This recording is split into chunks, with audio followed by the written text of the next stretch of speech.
kita celebration luar biasa.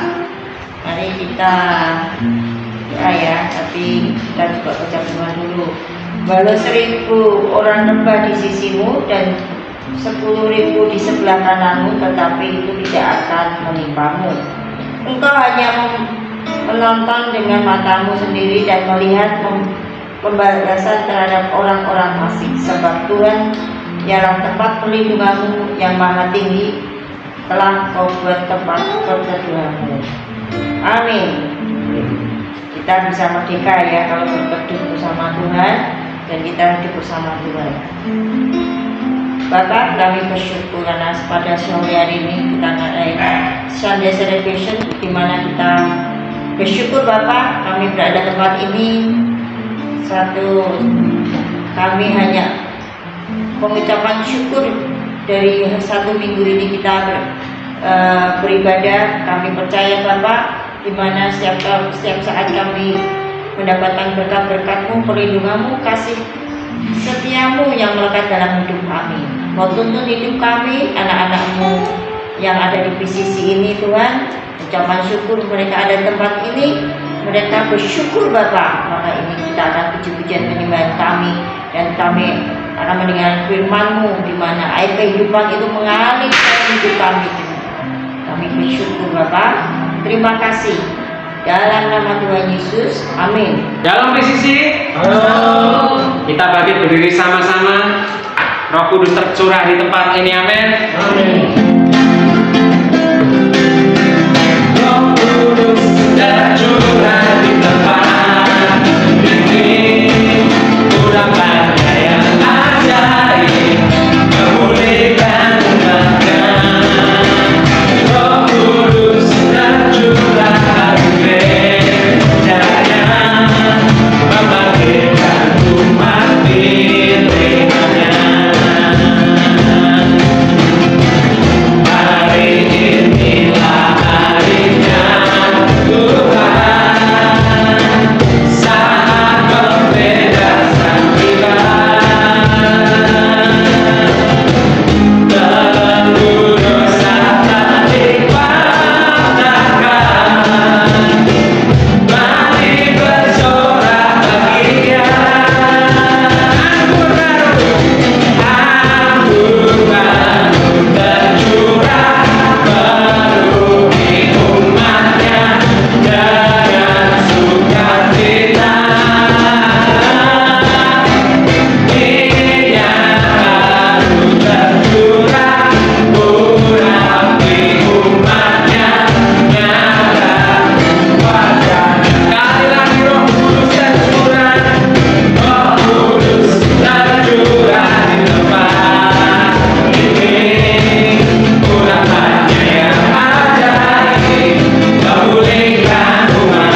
Mari kita amin.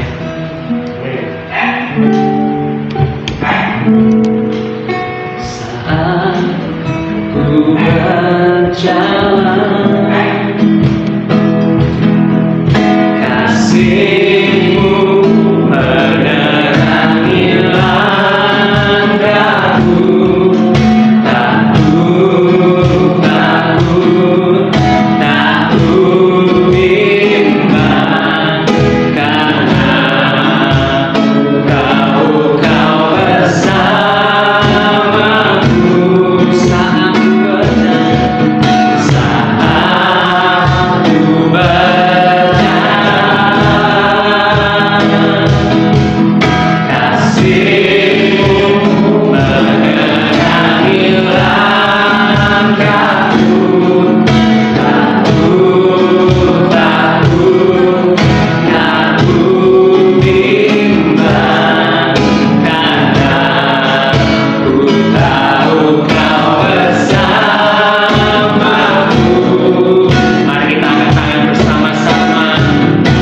Kau lebih tahu yang terbaik bagiku. Kau lebih sanggup pulihkan hidupku. Ku berserah, ku percaya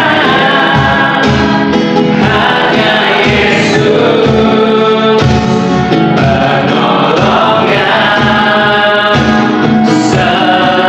setia. Kami menyembah-Mu ya Engkau Allah yang Maha Sempurna. Saat ku berjalan, saat ku berjalan, Kau yang kemampuan dan kesanggupan. Kasih-Mu menerangi langkahku. Takut, takut, takut bimbang, karena ku tahu Kau bersamaku.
setiamu ya.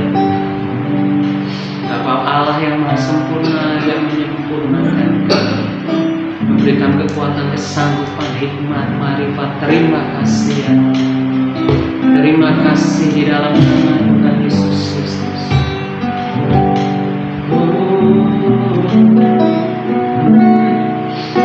Sungguh besar setiamu, Kau nyatakan bagiku. Kau Bapa yang selalu mengerti.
Bapa, karena Engkau Bapa yang baik, Bapa yang mengasihi kami, Bapa yang tidak pernah berhenti mengasihi kami dan memenuhi setiap kebutuhan kami.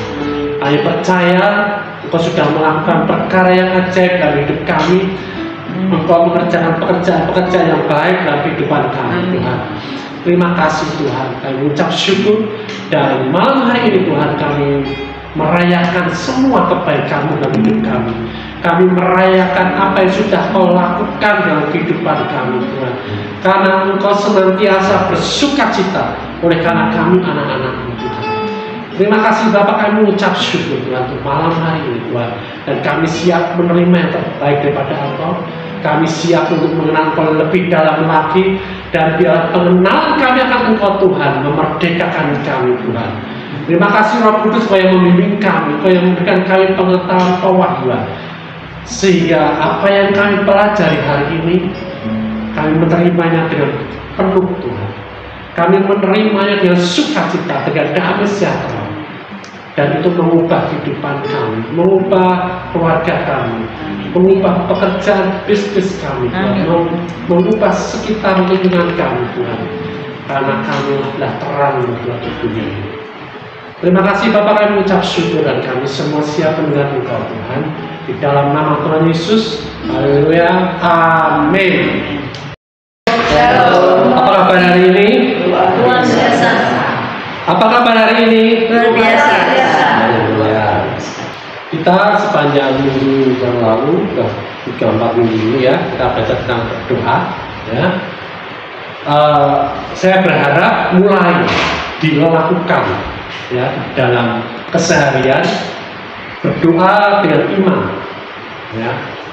Yang pertama kita bagaimana kita sudah belajar yang bukan berdoa itu seperti apa.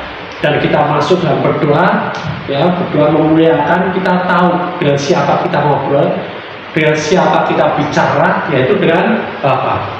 Bapa yang baik, Bapa yang lemah lembut, Bapa yang setia. Amin. Ya, kemudian kita belajar tentang bagaimana kerajaan, apa yang ada di dalam kerajaan terjadi di bumi.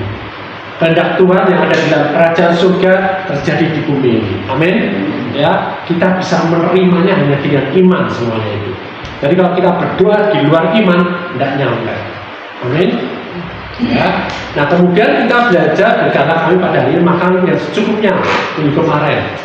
Ya, ini tidak hanya bicara tentang makanan, tapi bicara tentang bagaimana sehari-hari kita hidup di dalam iman, percaya sepenuhnya kepada Tuhan. Amin. Ya, hari ini judulnya apa? Judulnya agak ngeri ya. Siapa tahu judulnya? Salpok. Hah? Salpok katanya. Hari ini judulnya, yang ngeri judulnya apa fotonya ya? Fotonya. Salpok. Ya. Tidak mati oleh racun ular beludak. Siapa yang pernah lihat ular beludak? Berarti puji Tuhan kalau belum pernah lihat, berarti belum pernah digigit, ya kan? Ya, tidak mati oleh racun ular beludak. Loh, hubungannya apa nih dengan doa Bapa kami? Ya, hubungannya baik-baik saja kok.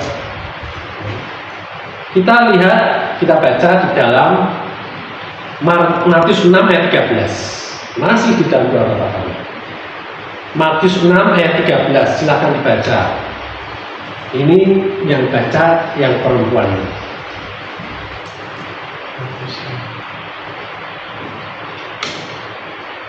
Matius 6 ayat 13. Saya ingin ibu-ibu, ya sini ada ibu-ibu saya di sini anak pemudi-pemudi semua ya. Matius 6 ayat 13. Dan janganlah membawa kami ke dalam percobaan, tapi lepaskanlah kami dari yang jahat, karena Engkaulah yang mempunyai kerajaan dan kuasa dan kemuliaan selama-lamanya. Amin. Amin. Dan janganlah membawa kami, janganlah membawa saya, ya, jangan membawa kita semua ini, kita berdoa ke dalam pencobaan. tetapi lepaskanlah kami daripada yang jahat. Berarti pencobaan ini dari yang jahat, ya. Karena engkaulah, siapa ini engkau? Bapa yang punya kerajaan, kuasa, kemuliaan sampai selama-lamanya. Kalau ada pernyataan ini yang terakhir, karena engkaulah yang punya kerajaan dan kuasa dan kemuliaan sampai selama-lamanya, berdoa meminta supaya jangan membawakan dan percobaan, itu berarti sudah dilakukan oleh Bapa kita. Amin. Ya, jangan kita berharap lagi, ya, tetapi kita percaya bahwa kita sudah dilepaskan dari pencobaan ini. Ya. Nah, yang perlu kita ketahui, kita baca dalam Yakobus 1 ayat 13. Ini yang perlu kita ketahui tentang pencobaan. Yakobus 1 ayat 13. Silakan dibaca.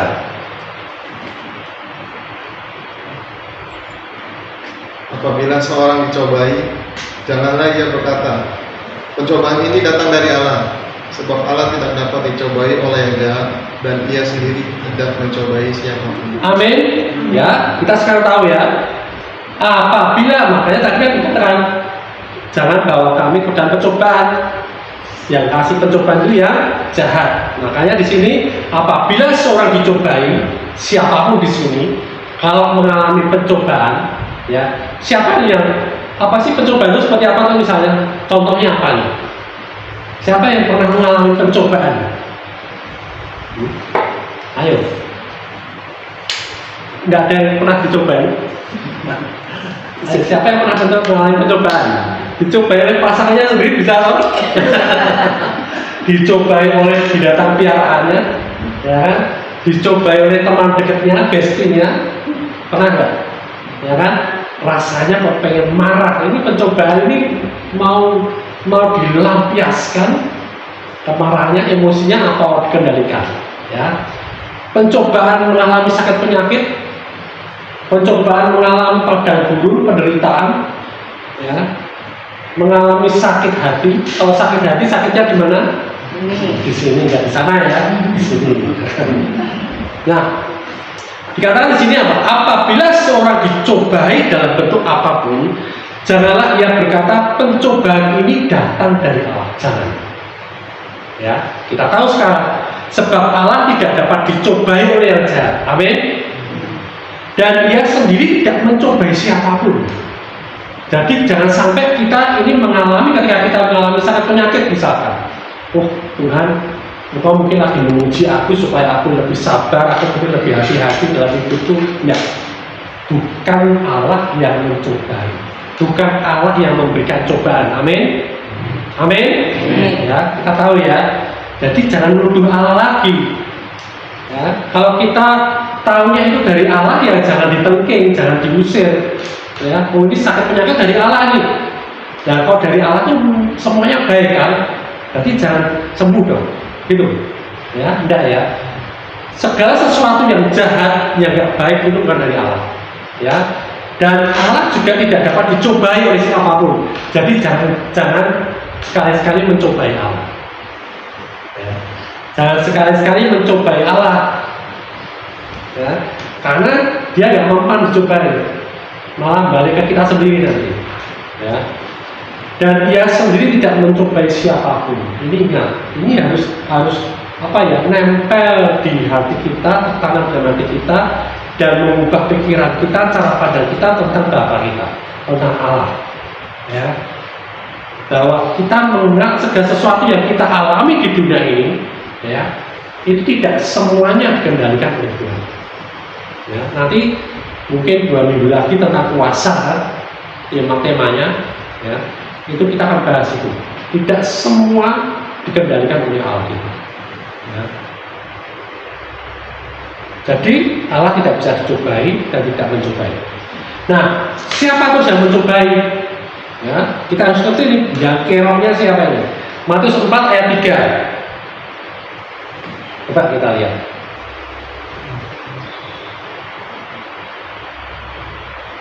Matius 4 ayat 3, silahkan dibaca. Lalu datanglah si pencoba itu dan berkata kepadanya, jika engkau anak Allah, perintahkanlah supaya batu-batu ini menjadi roti. Peristiwa ini ketika Yesus dicobai oleh iblis, ya, ingat nggak? Pernah baca maksudnya? Ya. Lalu datanglah si pencoba itu, yaitu iblis itu, dan berkata kepada Yesus, jika engkau anak Allah, perintahkan supaya batu-batu ini menjadi roti. Jadi yang mencobai di sini siapa? Yang suka mencobai siapa? Iblis. Ya. Terus 1 Tesalonika 3 ayat 5. 1 Tesalonika 3 ayat 5.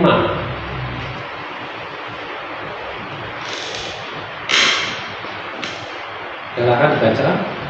Itulah sebabnya maka aku, karena tidak dapat tahan lagi, telah mengirim dia supaya aku tahu tentang imanmu. Karena aku khawatir kalau kamu telah dicobai oleh si penggoda, dan kalau usaha kami menjadi sia-sia. Jadi pencobaan itu bisa berupa godaan, dan yang menggoda siapa? Iblis, ya. Nah, jadi iblis ini biangkeroknya dari segala pencobaan dan godaan, ya. Jadi mengapa Yesus meminta kita untuk berdoa agar Bapa membawa kita ke dalam pencobaan, ya? Ini adalah permohonan suatu petunjuk agar kita bisa terhindar dari keburukan. Kenapa? Kita akhirnya tahu bahwa kita bisa saja dicobai, kita bisa saja menghadapi suatu cobaan, kita bisa saja menghadapi suatu godaan. Ya, siapa yang pernah digoda? Ya, semua pernah mengalami godaan loh. Atau pernah menggoda? Nah, Bapak tidak akan lagi membawa kita ke dalam pencobaan. Ya, seperti halnya Dia tidak akan menahan makanan kita juga sehari-hari. Ya, nah, namun sebagaimana dinyatakan dalam Yakobus 4 ayat 2.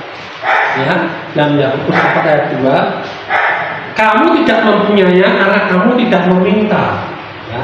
Kenapa kita tidak punya atau tidak mengalami? Karena kita tidak meminta.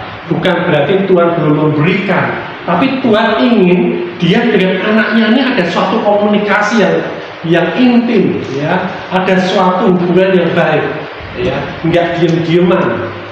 Ya. Bapak dan anak itu harus ada keintiman gitu loh, ya. Walaupun Bapak sudah sediakan itu semua, tapi Bapak ini ingin anaknya ini meminta gitu. Bukan meminta bukan karena tidak yakin, tidak diberi, tapi meminta karena tahu bahwa Bapaknya sudah menyediakan itu semua. Amin. Ya. Nah, seperti kata misalkan kita masak buat anak kita. Anak tahu bahwa kita sudah dimasak, dia tidak buka lemari, ngambil. Tapi dia bilang, "Maaf, aku ambil makanan ya, aku makan ya." Kan dia tahu ini disediakan untuk dia. Ya. Nah, jadi jangan bawa kamu dalam percobaan ini itu permintaan atas apa yang Tuhan sudah sediakan. Ya. Jadi kembali lagi ke iman. Ketika kita berdoa, Tuhan jangan bawa kami ke dalam percobaan. Itu karena kita sudah percaya Tuhan sudah berikan itu.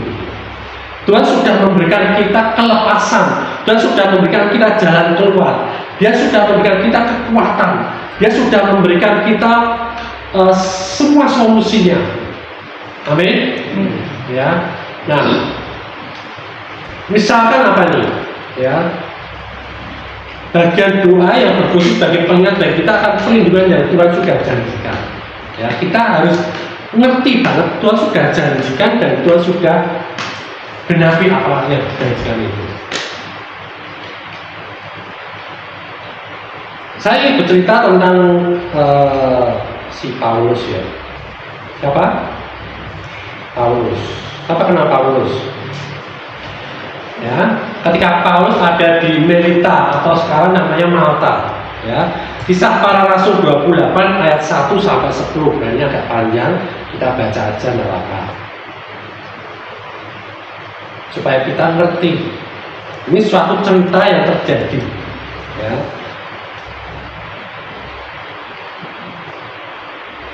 Kisah Para Rasul ya, 28 ayat 1 sampai 10. Saya baca pelan-pelan. Paulus di Malta, setelah kami tiba dengan selamat di pantai, barulah kami tahu bahwa daratan itu adalah Pulau Malta. Jadi ketika Paulus dan rombongan ini tiba di suatu pantai namanya Malta, ya, tiba dia selamat. Artinya memang waktu itu mereka mengalami badai, ya, mengalami badai sehingga kapalnya karam, tiba di suatu pantai. Pantai itu namanya Malta, ya, ceritanya seperti itu. Nah, penduduk pulau itu sangat ramah terhadap kami. Ini Paulus cerita, ya.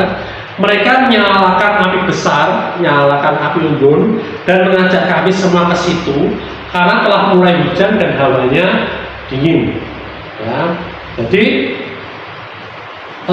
mereka, ya, orang-orang ini bukan orang-orang Yahudi, ya. Ya. Orang-orang yang dikatakan bukan umat Allah, ya, tapi mereka orang yang baik, ya, orang yang baik. Nah, kemudian ketika Paulus memungut seberkas ranting-ranting, kata seperti itu, dan meletakkannya di atas api, keluarlah seekor ular beludak karena panasnya api itu, lalu menggigit tangannya. Ya, lagi ambil ranting, ya, kemudian taruh di atas api, saking panasnya ularnya keluar. Ya. Ular beludak ini ularnya hampir kayak ular kobra, hidupnya di padang gurun, ya, di padang pasir. Ya. Jangan pernah mau ketemu, ya, nggak usah kenalan. Nah, ular beludak ini terkenal kalau gigit ini langsung cepat, hitungannya detik orangnya bisa mati. Kuda yang begitu kuatnya jalan kenceng, terpagut, ya, kata-kata terpagut kakinya, tumitnya, itu langsung berlipat mati. Ini ular beludak, ya. Nah, ini ketika memungut seberkas ranting dan meletakkannya di atas api, keluar seekor beludak karena panasnya api itu lalu menggigit tangannya, jelas, ya, tangannya digigit, ya. Nah, ketika orang-orang itu melihat ular itu terpaut pada tangan Paulus, mereka berkata seorang pada orang yang lain, orang ini sudah pasti seorang pembunuh, sebab meskipun ia telah luput dari laut, ia tidak dibiarkan hidup oleh Dewi keadilan. Jadi orang yang tidak mengenal Tuhan, dia melihat ada suatu kalau dia terlepas, dia kena maut, dia harusnya mati, kena badai, selamat tiba di pantai, kok di pantai, di daratan dia kena bahaya lagi gitu. Jadi orang akan melihat, oh, orang ini pasti kena kutukan dari dewa, dari penguasa, ya. Jadi seperti itu. Tapi kita lihat, kita baca selanjutnya, tetapi Paulus mengibaskan orang itu ke dalam api, dan dia sama sekali tidak menderita sekali sesuatu. Ularnya sudah menggigit, ular yang begitu berbahaya, ya, itu tidak luput, ya, itu terjelas orang-orang melihat. Terpaut, ya, artinya gigitannya nempel di tangannya Paulus, dikibaskan orang itu ke dalam api dan sama sekali tidak menderita sesuatu. Paulus kayak nyaman aja, ya, seperti tidak digigit, ya. Namun mereka menyangka bahwa ia akan bengkak atau akan mati reda, karena memang reputasi ular beludak itu seperti itu, ya. Hitungannya detik, menit, ya. Tetapi sudah lama menanti-nanti, mereka melihat bahwa tidak ada apa-apa yang terjadi padanya. Kebal, ya. Maka sebaliknya mereka berpendapat bahwa ia seorang dewa, ya. Mereka dari tadinya mereka ini orang yang dikutuk, tapi ketika mereka melihat ketika bahaya itu, bahaya satu terlepas, kemudian ada bahaya lain yang sudah jelas-jelas pasti orang itu mati, dan orang itu tidak mati, ya. Orang yang terlihat tahu nggak mana Tuhan mesti akan lihat ini pasti Tuhan, ada kuasa di dalamnya, ya. Jadi kita bisa lihat, ya, seperti apa kuasa yang ada di dalam diri Paulus, ya. Sampai ular yang reputasinya sedemikian rupa, dia tidak bisa membinasakan dia, ya. Nah, tidak jauh dari tempat itu ada tanah milik gubernur, lalu gubernur itu namanya Publius. Ia menyebut kami dan menjamu kami dengan ramahnya selama 3 hari. Ketika itu ayah Publius terbaring karena sakit demam dan disentri. Paulus masuk ke kamarnya, ia berdoa serta menumpangkan tangan ke atasnya dan menyembuhkan dia. Ya, tidak cuma lepas dari badai, nggak cuma lepas dari gigitan ular beludak, ya, dengan kuasa yang sedemikian rupa, dia masuk ke rumah orang yang sakit dan orang itu disembuhkan. Amin. Ya. Sesudah peristiwa itu datanglah juga orang sakit lain dari pulau itu dan mereka pun disembuhkan juga. Mereka saat mengenali kami dan ketika kami bertolak, mereka menyediakan segala sesuatu yang kami perlukan. Amin. Bisa membayangkan ya kejadian ini, peristiwa ini, ya. Ketika kita mengalami pencobaan, ketika Paulus mengalami pencobaan, ya, dengan badai dia selamat. Ketika Paulus mengalami pencobaan, ya, dengan gigitan ular, ya, tidak terjadi apa-apa atas dirinya. Tidak cuma itu, kuasa yang ada di dalam kita tidak cuma melepaskan kita daripada pencobaan, tetapi membuat apa? Membuat kita punya kuasa untuk mengadakan kesembuhan, untuk mengadakan mujizat. Amin. Ya. Jadi nggak cuma berhenti Tuhan, jauhkan kami daripada pencobaan, lepaskan kami dari pencobaan, itu sudah pasti. Amin. Tetapi yang selanjutnya Tuhan mau kita bergerak dengan kuasa itu, kita melepaskan banyak orang dari pencobaan. Amin. Amin. Ya, itu yang Tuhan mau. Kita berdoa dengan iman, karena berdoa dengan iman ini dahsyat. Ya.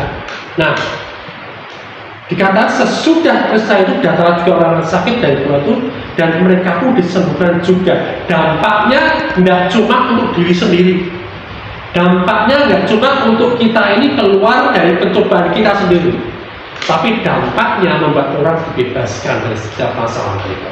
Amin. Ya, jadi Tuhan ini mengajarkan kita berdoa yang efektif, yang sederhana tapi berkuasa. Ya. Mereka saat menghormati dan ketika kami bertolak pergi, mereka nyangoni, ya kan, diberkati, ya, dengan segala sesuatu yang kami perlukan, bukan sesuatu yang kita inginkan. Hati, ya. Ketika kita lepas dari pencobaan, kita menggunakan kuasa Tuhan dengan menggunakan iman itu, kita membebaskan orang-orang dari pencobaan, ya. Kita diberkati dengan segala sesuatu yang kita perlukan. Amin. Ya. Kita ngerti sekarang, makanya kita belajar ini supaya kita sekarang sama-sama ayo kita menuju ke sana. Ya. Nah, kemudian hari ini maut dan kerajaan maut telah dikalahkan. Ya. Kristus pegang kunci kerajaan surga. Ya, dan karena dia pegang kunci kerajaan surga dan dia ada dalam hidup kita, ya, kerajaan surga dan kunci kerajaan maut itu ada dalam hidup kita. Dan kita bisa menggunakannya bersama Kristus. Ya. Wahyu 1 ayat 18. Dan yang hidup aku telah mati, namun lihatlah aku hidup sampai selama-lamanya dan aku memegang segala kunci maut dan kerajaan maut. Amin. Jadi kerajaan maut itu tidak berkuasa lagi atas hidup kita, tapi dia masih bisa menipu kita, dia masih bisa mencobai kita. Makanya jangan tertipu. Amin. Amin. Dan gunakan kuasa, kita punya iman. Nah, Lukas 8 ayat 13, ya. Lukas 8 ayat 13. Jangan sampai ini terjadi dalam hidup kita. Silahkan dibaca, Lukas 8 ayat 13. Yang jatuh di tanah yang berbatu-batu itu ialah orang yang setelah mendengar firman itu menerimanya dengan gembira, tetapi mereka itu tidak berakal. Mereka percaya sebentar saja dan dalam masa pencobaan mereka murtad. Amin. Amin. Jangan sampai itu terjadi. Yang jatuh di tanah itu benih yang ditanamkan dalam kehidupan kita, firman yang ditaburkan dalam setiap hati kita. Jangan sampai tanah yang berbatu-batu itu yang menerima. Setelah mendengar firman itu, menerimanya dengan gembira, tetapi mereka itu tidak berakar benih. Ya, mereka percaya sebentar saja, dan dalam masa pencobaan mereka murtad. Hati-hati, semua orang akan mengalami pencobaan. Ya, kalau kita tidak menerima benih itu, firman yang disampaikan oleh Tuhan, dan membuat dia berakar pada dalam hidup kita, ya kita bisa murtad. Seperti siapa? Seperti murid Yesus siapa? Yudas. Ya. Dia tidak menanamkan setiap apa yang diperkatakan oleh Yesus dalam hidupnya. Ya. Dia tidak mencerna, tidak merenungkan dan merubah paradigmanya, akal budinya. Ya. Sehingga pikirannya waktu itu keinginannya terus, uang terus yang dia kejar. Ya. Memang dia bisa olah uang karena memang dia suka uang. Ya. Yesus memberikan dia kepercayaan untuk jadi bendahara. Ya. Tetapi karena pusat perhatiannya untuk dia bersama dengan Yesus adalah uang, ya, makanya ketika ada orang yang mengurapi Yesus yang minyak yang mahal, dia protes, oh itu kan minyak itu bisa disumbangkan, bisa dijual mahal. Jadi pikirannya adalah uang. Ya. Hati-hati, sehingga apa? Itu tidak berakar kuat dalam hati, tidak memperbarui akal budinya, sehingga dia mengkhianati Yesus. Ya, dia masuk dalam pencobaan dan tidak tahan dengan pencobaan itu. Amin. Jadi hari ini kita belajar apa? Kita belajar bahwa Tuhan sudah menyediakan kita kuasa, sudah menyediakan kita segala sesuatu untuk kita lepas dari pencobaan, untuk kita lepas dari ujian yang ada. Karena kita semua selama masih di dunia pasti akan menghadapi. Entah dari sekitar kita, dari keluarga kita, dari anak kita, cucu kita, dari orang tua kita, ya, dari sekitar kita, dari tetangga, ya, pasti mengalami. Tetapi kalau kita tertanam kuat dalam firman Tuhan dan kita percaya dengan firman, kita bisa mengatasi itu semua. Amin. Amin. Tuhan Yesus memberkati. Sekarang ku memujimu, Allah yang setia, yang tak pernah meninggalkan perbuatan tanganmu. Sekarang ku menyembahmu, Allah yang mulia, sempurnakan hidupku.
Hati kami memuji-muji Engkau Tuhan, karena Engkau layak dipuji Tuhan. Hati kami meluap dengan ucapan syukur, karena Engkau baik dan sangat baik dalam hidup kami Tuhan. Rancangan-Mu adalah rancangan yang baik, rancangan yang indah, masa depan yang cerah Tuhan, yang Kau rancangkan dalam kehidupan kami, karena Kau yang menciptakan kami di dalam Kristus Yesus untuk melakukan pekerjaan-pekerjaan yang baik. Terima kasih Bapa, apa yang sudah Kau perbuat dalam hidup kami. Dan saat ini Tuhan, ketika kami mengalami kelemahan, ketika kami mengalami pencobaan, ketika kami mengalami ujian, ketika kami mengalami struggle dalam hidup kami, setiap masalah apapun dalam hidup kami, dalam hidup anak-anak-Mu Tuhan, hati kami hanya bisa mengucap syukur karena Engkau tetap baik dalam hidup kami. Hati kami mengucap syukur bahwa itu semua bukan daripada Engkau Tuhan. Dan hati kami lebih mengucap syukur lagi Bapa, bahwa Engkau menginginkan kami terlepas dari itu semua, dan Engkau sudah kerjakan itu semua dalam hidup kami. Terima kasih Bapa. Engkau menyediakan kuasa untuk kami Tuhan, mengalahkan semua itu, menghadapi semuanya itu Tuhan. Dan Engkau sudah memberikan kami kemenangan. Kau sudah memberikan kami kemerdekaan-Mu Tuhan, sehingga kami Tuhan tidak pernah Tuhan masuk dalam pencobaan. Tidak kami Tuhan menolak. Terima kasih Tuhan, kami ucap syukur Tuhan. Terus Tuhan hadir Tuhan dalam hidup kami. Perbarui apapun di kami Tuhan, supaya kami tidak menjauh dari Engkau, supaya hati kami tidak kecewa, supaya kami terus kuat, lutut kami terus kuat berdiri, dan kaki kami terus semakin hari semakin kuat untuk kami melangkah terus di dalam panggilan-Mu Tuhan. Terima kasih Bapak, kami ucap syukur. Berkati setiap keluarga-keluarga yang ada pada bisnis Tuhan. Berkati keluarga mereka, anak cucu mereka Tuhan, orang tua mereka Tuhan. Berkati Tuhan dan segala sesuatu yang baik. Lindungi mereka, proteksi mereka dengan luar biasa. Sembuhkan mereka ketika ada sakit penyakit, dan mereka menerima itu semua pada Engkau Tuhan. Terima kasih Bapak. Terang kemuliaan-Mu ada di setiap kami, dan terang itu dinyatakan dalam setiap kehidupan kami dalam Tuhan. Terima kasih Bapak untuk malam hari ini Tuhan. Kami boleh merayakan kebaikan-Mu, kami boleh merayakan kebaikan-Mu Tuhan, kami boleh merayakan perbuatan-perbuatan-Mu yang ajaib dalam hidup kami Tuhan. Dan saatnya kami akhiri Tuhan ibadah malam hari ini, dan kami mau sepakat menerima berkat-berkat yang daripada Bapa. Mari kita terima berkat. Tuhan memberkati Engkau dengan segala berkat rohani dan jasmani, dan melindungi Engkau. Tuhan menyinari Engkau dengan wajah-Nya. Tuhan menghadapkan wajah-Nya kepadamu dan memberikan Engkau kasih karunia. Tuhan menghadapkan wajah-Nya kepadamu dan memberikan Engkau damai sejahtera, kesehatan, pemulihan, kemakmuran dan sukacita. Kasih karunia Tuhan Yesus Kristus dan kasih Allah dan persekutuan Roh Kudus menyertai kamu sekalian. Terima berkat-Nya dan hidup menghasilkan buah, dan buah-Mu tetap. Dan kita semua yang telah menerima seluruh berkat dari Bapa dan dari Tuhan Yesus Kristus, kita sepakat berkata, Amin. Haleluya. Yesus memberkati.